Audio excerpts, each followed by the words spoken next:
Hi guys. Hi. Tell me a bit about the film to start off with. What brings you to TIFF?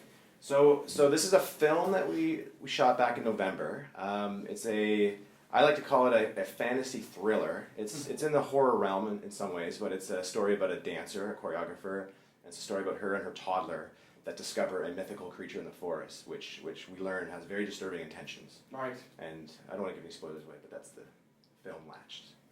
And did you guys, when you're coming up with an idea like this, do you, when there's darker elements, you're trying to decide what the tone is, that kind of stuff.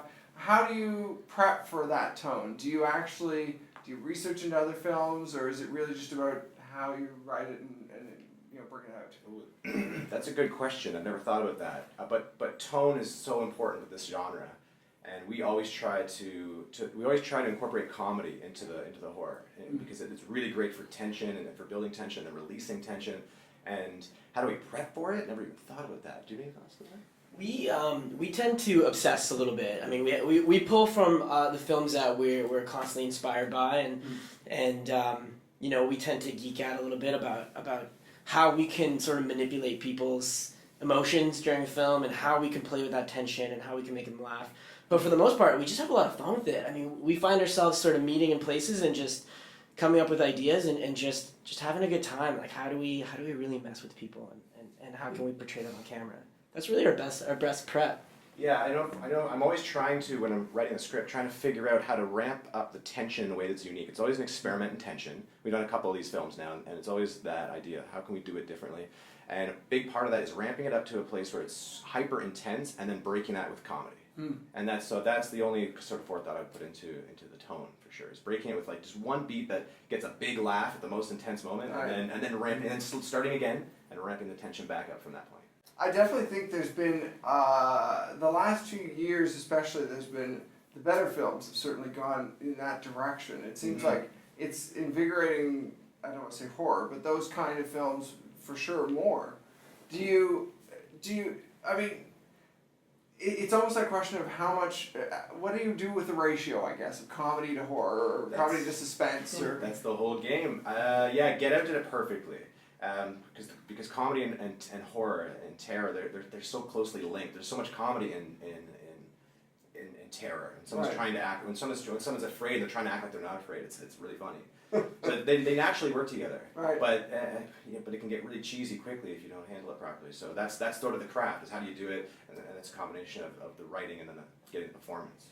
It's contrast, right? It's that perfect contrast between. I mean, if you're always scary all the time throughout the entire film, I find it exhausting. I find viewers can watch it and just feel, that weight on their body. But if you have that great contrast between the funny and the scary, I think you have the right stuff. Yeah. Was it fun to shoot? I mean, some films can be tough. So it depends on how long, but it seems fun. like you might have had a fun time. Well, it was a lot of fun because we shot it at a cottage that my family owns. It's a property we own on an island, and we shot it in late November, and it was grueling and tough, but it was fun because we all work together in television, and so all the crew members are close friends, and we've worked together on multiple shows. So it was really unlike most professional sets we're on, because we're in a family environment. Right. Staying in a cottage. My neighbor at the cottage is one of my best friends ever. He let us use his place as a holding area, and we had the other neighbors cater the event with barbecues. And it was very much a family affair on this cottage island. It was like, and we all had 4-wheelers to get around, like a Mad Max environment. It was great. I mean, it was grueling. It was. It sounds like a party. Yeah, it was a marathon. Yeah, it was a party marathon. But it was fun. Like Justin said, we surrounded ourselves with the crew, with people that we love, and everybody was equally into it. Right. And Bowen, Justin's son, was progressively growing day by day, so it was like we had to just get it done. We couldn't postpone this film any further.